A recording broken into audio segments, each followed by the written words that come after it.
Lita, eu trago hoje como destaque uma situação que não surpreende, até porque não é nova, né? É conhecida a velha vigarice de organizações não governamentais aqui no nosso país, inclusive foram até objeto de investigação na CPI das ONGs no Senado Federal, mas o que eu trago hoje aqui é que a informação de que essas organizações não governamentais que adoram dinheiro governamental, elas passaram o rodo nos recursos financeiros do Ministério do Meio Ambiente de Marina Silva.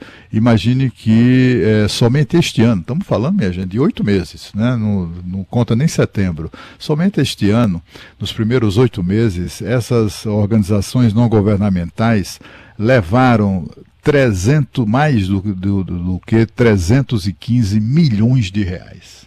315 milhões de reais. Levaram mesmo grande parte dos recursos que foram contratados e pagos pelo Ministério durante este ano. Esses dados estão no portal da Transparência, é fácil verificar. Só para você ter uma ideia do tamanho desse butim, as ONGs faturaram mais do dobro da soma do dinheiro destinado a órgãos de alguma maneira ligados à pesquisa e à defesa do meio ambiente, como por exemplo o IBAMA, a FUNAI, a Embrapa. Juntando esses dois organismos federais que são tão importantes, efetivamente importantes, né, nesse segmento, os três somados receberam recursos da ordem de 157,5 milhões de reais. Isso é menos da metade da grana que foi paga às ONGs, amigas da ministra Marina Silva. Muitas dessas ONGs, inclusive, com suspeitas de picaretagem, etc., tal, que todos conhecemos.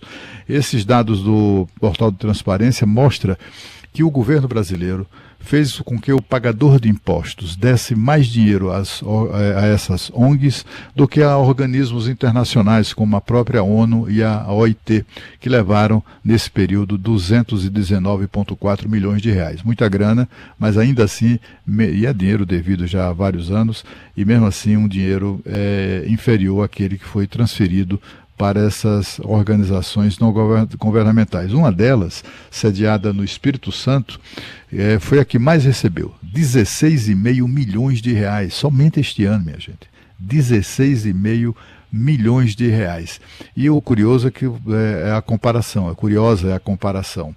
Os municípios que vivem numa situação de permanente aflição financeira, né, recebem muito menos do que as ONGs. Por exemplo, o município de Imperatriz do Maranhão, que é um dos maiores, talvez depois da capital, São Luís, talvez venha a ser o maior município maranhense. A maranhense Thalita Almeida que me corrija, mas Imperatriz lidera o ranking de municípios que mais receberam dinheiro.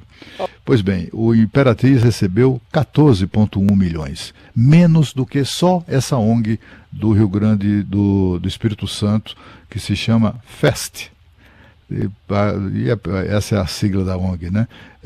Que lembra festa, né? Lembra farra com o dinheiro público. A situação é muito ruim mesmo, né, para o combate às questões, às ameaças ambientais que nós vivemos, e tudo isso acontece num país que acaba de experimentar ou de passar, né, ou ainda está passando por um processo de incêndios que não era visto neste país, não tinha essa extensão há mais de 20 anos. 20 anos. E agora dá para entender por que essas ONGs tão falantes, né, passaram ali os últimos anos longe dos cofres públicos e denunciando os governantes, os órgãos públicos que não lhes davam dinheiro. Agora a gente entende porque elas estão todas caladinhas, ninguém se manifesta. As ONGs todas muito silenciosas em relação a essa devastação provocada pelo fogo no nosso país. Porque, afinal de contas, elas estão muito satisfeitas com tudo isso, né? 315,5 milhões no bolso.